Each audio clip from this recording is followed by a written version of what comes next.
Well, hello, and welcome to today's episode of Rock Enroll, the enrollment marketing podcast created by Vision Point Marketing. I'm Katy Campbell. I'm the Chief Client Officer here at Vision Point, and I'm so excited to be joined by a longstanding colleague for the last few years, Sammy Bowen.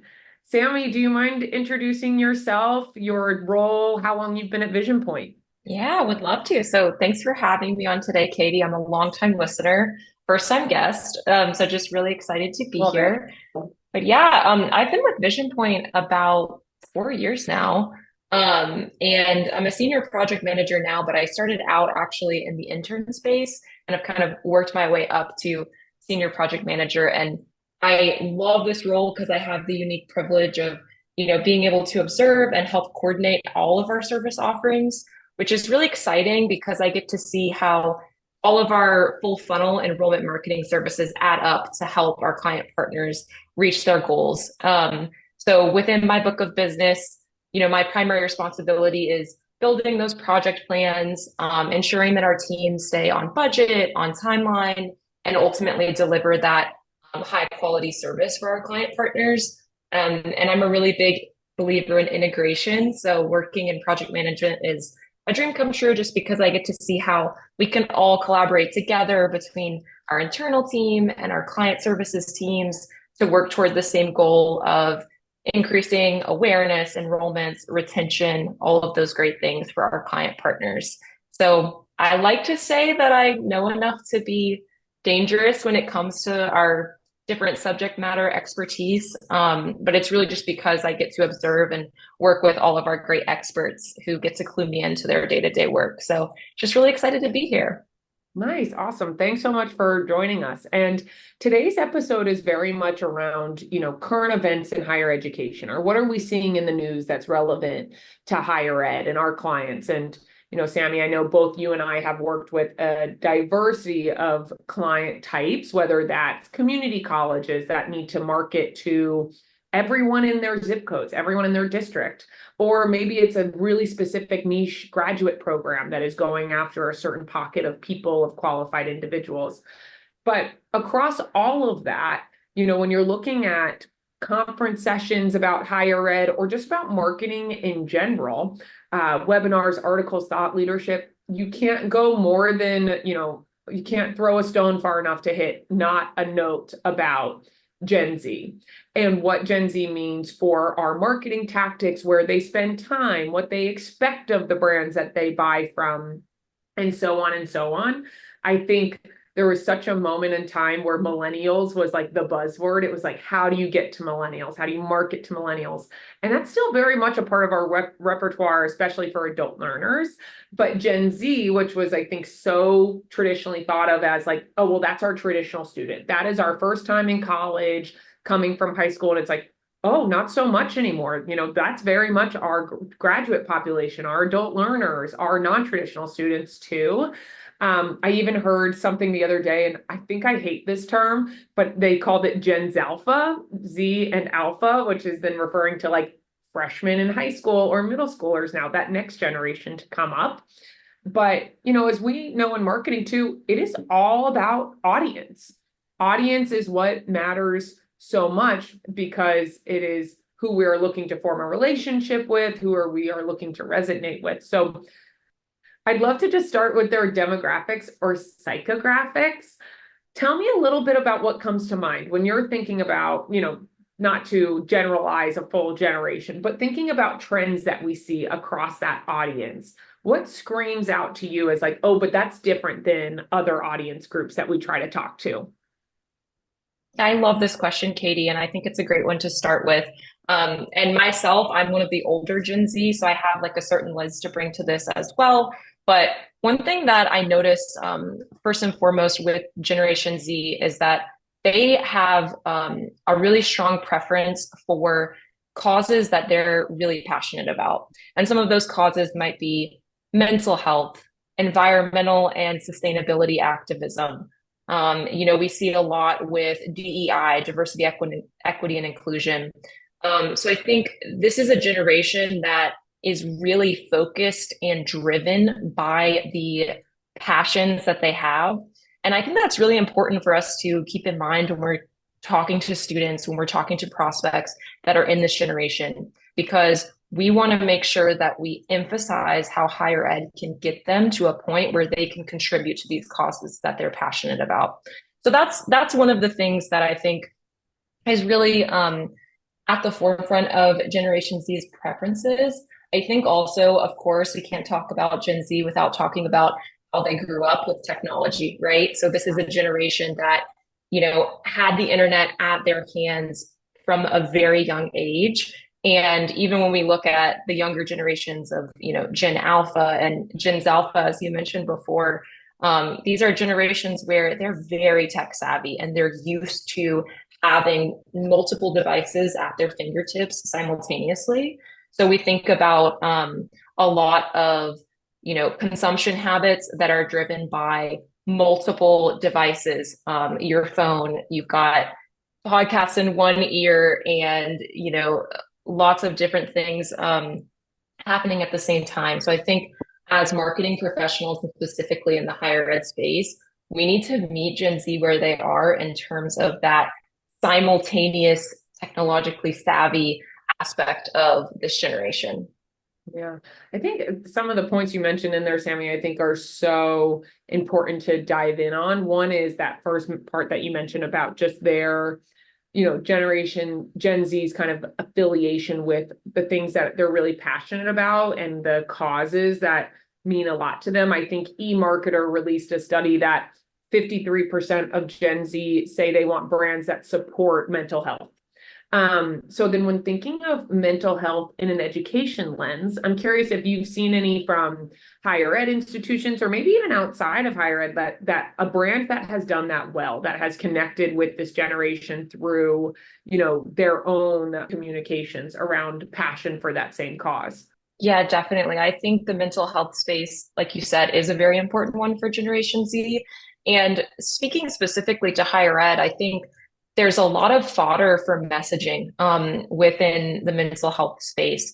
So, we can see if we're talking specifically about mental health resources and opportunities that students might have once they get to campus, that's something that I feel institutions should certainly leverage in, CRM lead nurturing emails, or even directly within ad copy or website copy. So really just making sure that you're promoting those options for students so that they understand, okay, this institution has support for me once I get to campus. So this could be, promoting therapy resources or resources when it comes to helping students juggle course load, making that transition from either, if we're talking about traditional aid students, from high school to college full time, or if we're even talking about adult learners, making that jump from career to going back to school full time, that's a big jump. So anything that they can promote in terms of resources once students get to campus. But then I think also there's an interesting interplay here when it comes to this focus on mental health within Generation Z. So we think about career outcomes, and is there a way for institutions to naturally fold in, how a degree path at their specific college or university might lead to careers that prioritize work-life balance, or what I think is becoming more of a buzzword these days with Gen Z is this work-life harmony, right? So where can we emphasize career paths and future options within the workforce that are allowing this generation to also have, activities outside of work that they can remain passionate about and spend time in. So I think it's just this really interesting short-term focus where you can think about what will they have during their college experience, but also longer term, what might higher education allow them to have access to once they move into their career. So I think that's just really important to consider for this generation. Yeah, I think that's a great point. Coming up more in the millennial generation, there was so much around hustle culture, right? It was Yeah. grind, go, go, go. And there was this idea that was balance. Like to your point, I love that conversation is switching more to harmony, because balance always has this risk that one weight will draw it out of balance. Like all of a sudden, one small thing now takes this balance that I've worked really hard for or have aspired to, versus harmony, that's kind of concept that like we're constantly in motion together and they work together. They are this, very fluid musical type of flow that finds us not only in our educational life, but why am I in education? Why am I taking the time and money and resources to pursue this education? Well, it's because that's what I'm seeking in my life. And that's what the outcome base of all of that work. So how can messaging not only speak to the experience of your undergraduate program, your grad program, your continuing ed program, but also the result that it could lead to that still aligns with that mental health focus or that mental health care and passion. Gen Z also has such a preference for authenticity in brands. And we hear it all the time that they can see it a mile away, that they can see right through anything that is trying to mask what isn't reality, because they're so used to being raised, as you were saying, in this digital environment of constant Photoshop, deep fakes, now AI, one thing after another that is designed to like manipulate their perception of something. So they are seeking and connecting with brands that are really authentic. So how can higher ed, especially marketing teams and branding teams, ensure that their messaging is resonating with this generation and it builds trust in college education, specifically the college education that they offer? Yeah, I love this question, Katy, because I think authenticity, the research does show, is so huge with Gen Z and to a certain extent Gen Alpha as they age into a prospect age for our institutions. But I agree that Gen Z can sniff out a lack of authenticity fairly easily. And, they want to feel that institutions are representing a product that is accurate, right? So they don't want to feel that, they may see something in an ad or on the website and then end up attending that institution, get there on day one and notice that there's a disconnect, there's a gap in what was advertised to them and what they're seeing as the end product. So I think that's something that we really focus on when we're speaking strategically with our client partners here at Vision Point. We always want to make sure that any representation within advertising is accurate and a reality for that institution. It can be aspirational, but just not leaning too far to the side of this is going to be a gap once the student actually attends the institution. So I think of like one specific example might be if you're advertising ads in Spanish, for instance, that speak to the opportunities for Hispanic students on campus. You need to make sure that you're promoting a reality that once these students arrive on campus, they will find these types of resources and opportunities. Otherwise, you will have misrepresented yourself in that advertisement. And Gen Z is not going to let that slide. And we see with Generation Z that they have such brand affinity. And I think the same goes for institutions where, if you do something that misrepresents your brand and they sniff that out or they realize that at a later point, they will no longer have that affinity for your brand. And in some cases, it can have a really negative impact. So I think that's one thing to focus on. Another thing that we've noticed here at Vision Point is that user-generated content or more like organic feeling content can actually be leveraged really successfully on the paid side. So I know like with a number of clients in my portfolio over the past couple of years, we've seen huge success in implementing more organic feeling content with our TikTok campaigns or, taking the Instagram reels that institutions have produced and taking those and leveraging them on the paid side.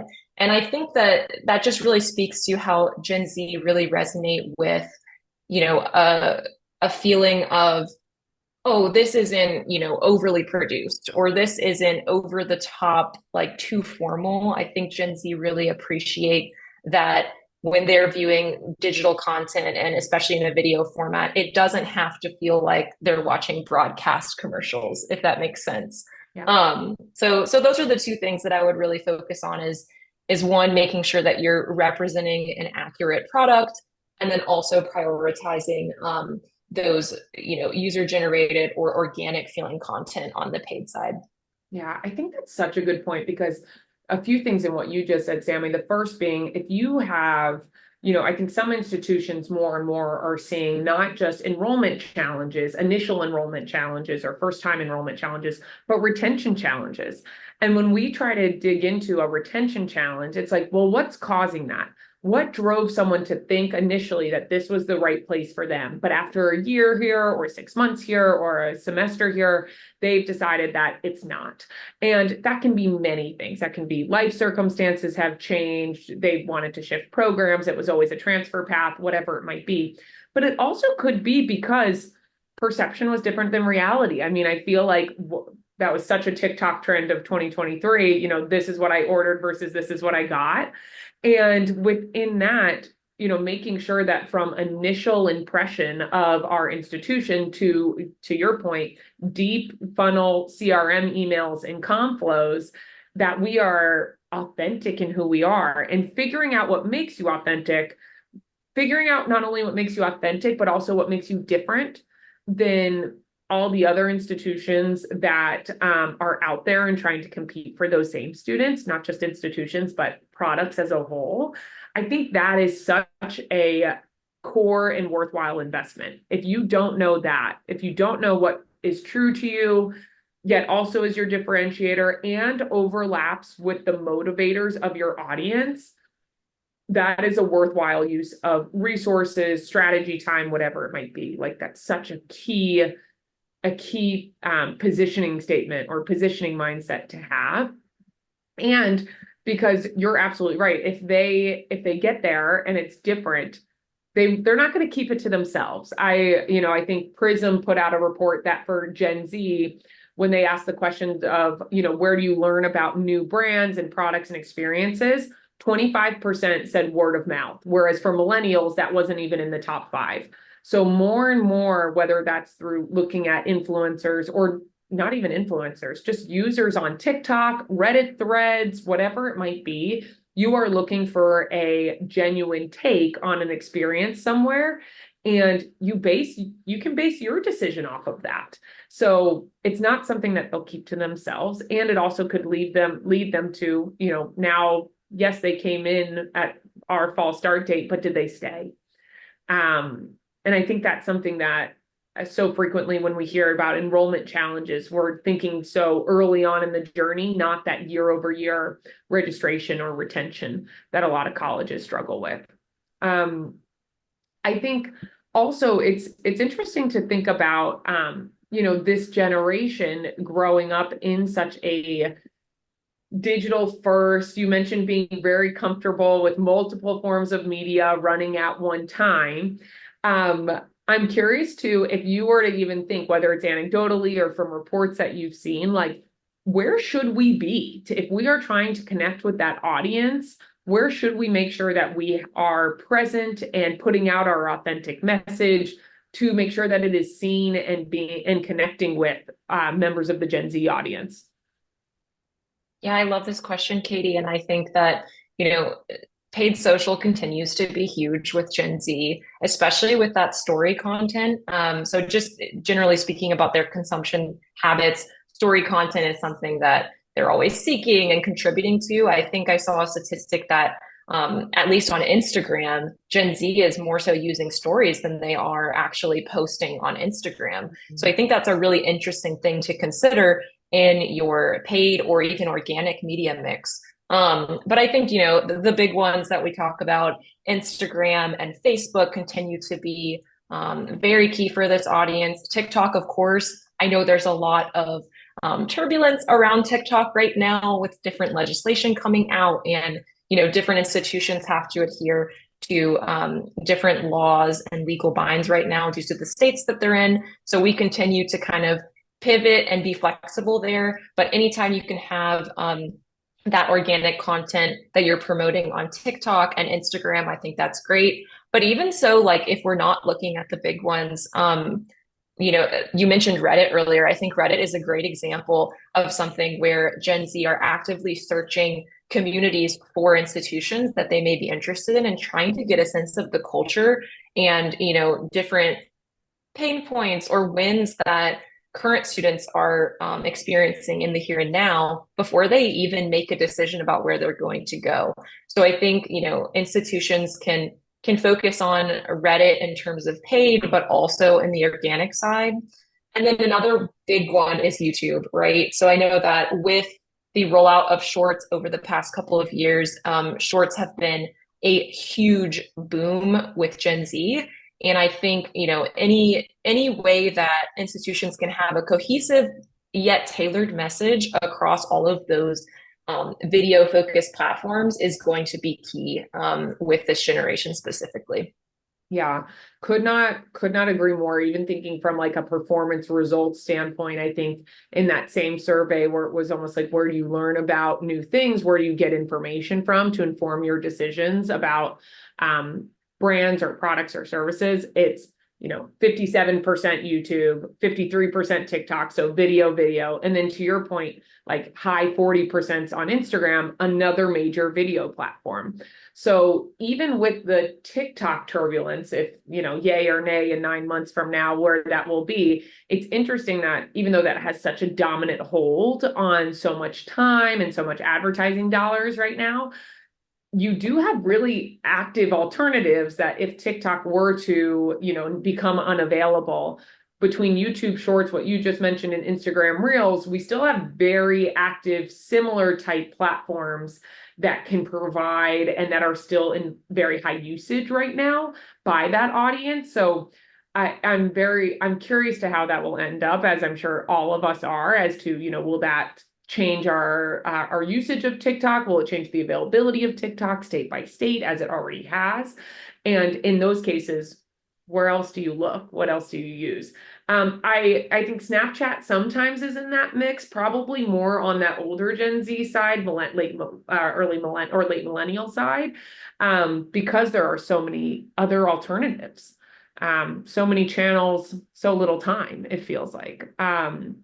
I think I also heard, though, through this that, beyond video, which of course is the major medium to really be crafting content around and connecting with students over, podcasts gaining more popularity. I think it's like listening is projected to rise to an all-time high by 2027. Curious if that sparks anything for you. Like, yes, that is a very active kind of source of news or information. I'm curious what you've seen in that podcast or audio space. Yeah, I've seen a lot in terms of anecdotal, but also with our client partners. So I think, with Gen Z kind of getting more into that dual, like multitasking environment. Like I know a lot of my friends are very interested in podcasts on commutes, but also walking, biking, doing more of those active things. Um, Spotify, Pandora, Apple Podcasts. I mean, it's becoming huge, the different opportunities that advertisers have now. Spotify continues to roll out different types of ads that you can really tailor to specific audiences. So we've seen great success with ads on Spotify, on Pandora, etc. But I think one thing that's been interesting is, there's this idea that, okay, well, if Gen Z are listening to podcasts, then are they listening terrestrial radio? And is that a worthy investment for that audience?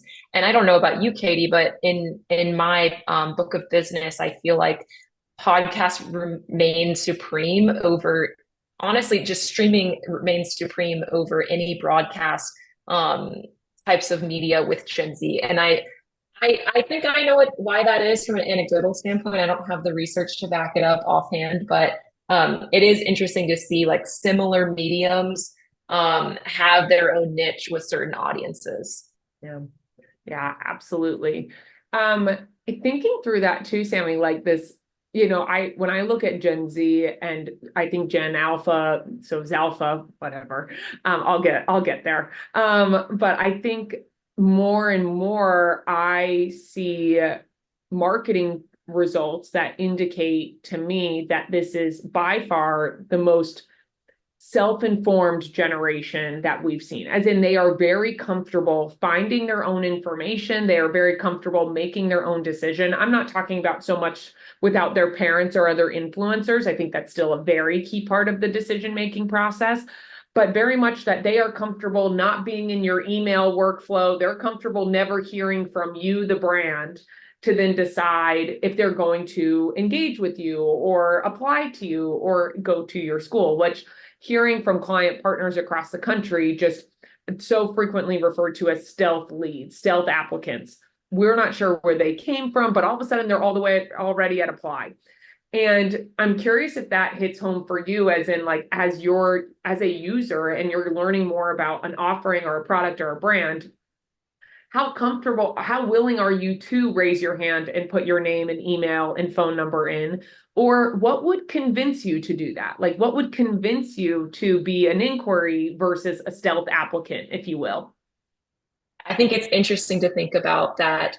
A statistic came out that 51% of Gen Z women prefer searching via TikTok than traditional search engines like Google or Bing, which I just think is something important to consider, because if we think of word of mouth and stealth applicants, we can also think about people finding content in ways that isn't easily measured, or ways that we haven't even considered in the past.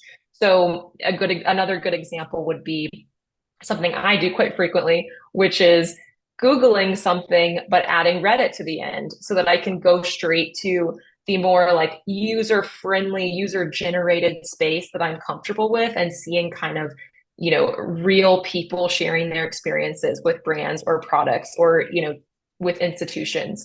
So I think just making sure that you're able to help foster and facilitate that narrative as a brand is really important. But again, in a way that is true to the brand, that's authentic, that's genuine, and doesn't feel like it's forced or overly produced. So I do think that's a great thing to consider, Katy. Yeah, I'm very much with you there. I think that's such a strong indicator of where people are gathering their trusted information from. And to your point, as to just like even adding Reddit, when I look for things when I travel, I add TikTok to the end. It's like that's what or I go and search directly on TikTok. Like that's what you're interested in seeing, because it already feels like it has a layer of authenticity to it that you're striving for, even though, we know there can be many layers to that. So yeah, I think that's a great point. Two other things that came to mind, Sammy, I kind of wanted just your hot take on, if you will, is, so I was reading this article around millennials were known as the like I generation, which I'll argue against, but that's the notion, and that's fine. But that Gen Z is actually being more affiliated with the with me, get ready with me, come unbox with me, and that tends to be the highest performing content is with me. Curious if that feels right to you. Is that something also that you could see higher ed institutions leveraging in terms of just even the voice and perspective they're speaking from?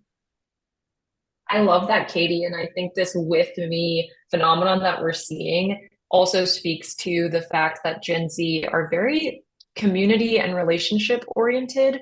Not that other older generations are not, but I just see anecdotally and, with my own peers that Gen Z are very focused on human to human relationships, bonds.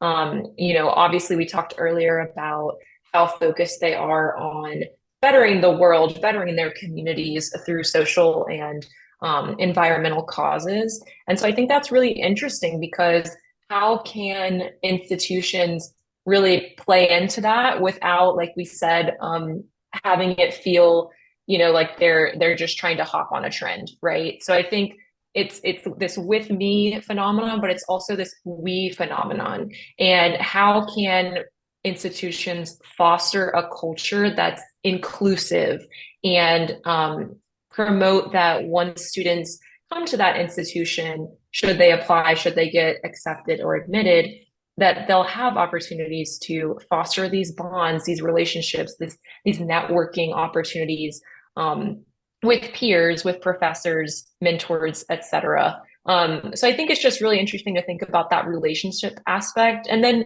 thinking more tactily, if we think about how we perceive Gen Z when it comes to how they like to inquire about further information or how they like to get support from admissions teams. I think there's this general perception that Gen Z kind of shy away from physically picking up a phone and calling someone, which I think is definitely something that institutions should consider. But there is also the fact that, of course, this generation is not a monolith. And there are some that are so overwhelmed by the sheer amount of information that's out there online that they would love someone to hold their hand and have a real human to human interaction where someone can tell them, hey, this is how you could find more information about our graduate program, or hey, these are the credits that you would be able to transfer coming into our institution. So I think there's going to have to be a balance struck between allowing Gen Z opportunities to inquire that are removed from the, phone call phenomenon, but also like allow them to have this face-to-face human to human interaction. So I think that's really interesting, Katie. Yeah. One more hot take for you, Sammy, and thank you again for your time and perspective in all of this. I read another study that said 37% of like Generation Z are interested in the 1990s, despite being born in the 2000s, which I think feels very nostalgic. Feels very nostalgic for times even that they weren't a part of or alive for. Give me your hot take. Like, is it this craving for pieces of the 90s, whether that's fashion or style, and are there ways that maybe institutions can have some fun with that?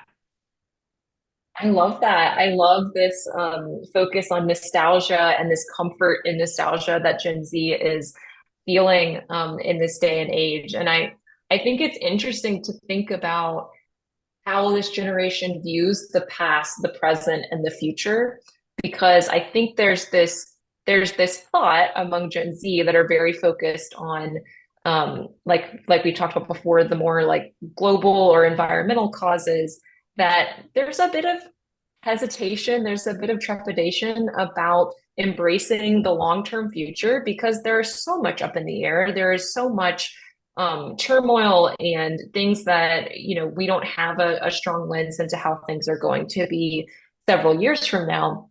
And so I think, like you said, there's this comfort in looking to the past, things that are in the rear view that allow Gen Z to feel, okay, here are some things that maybe my older siblings or even my parents experienced that I just love. I mean, I even saw earlier today on Snapchat, there was a great 90s AI filter. So, it was interesting to see the word 90s combined with AI because it's this great little juxtaposition. But I think like that is Gen Z. I mean, they have this experience of, being on the tail end of the 20th century, but then moving into the more like tech focused. Now we're seeing Gen Z really embracing generative AI tools. I myself use ChatGPT all the time in my work and love it.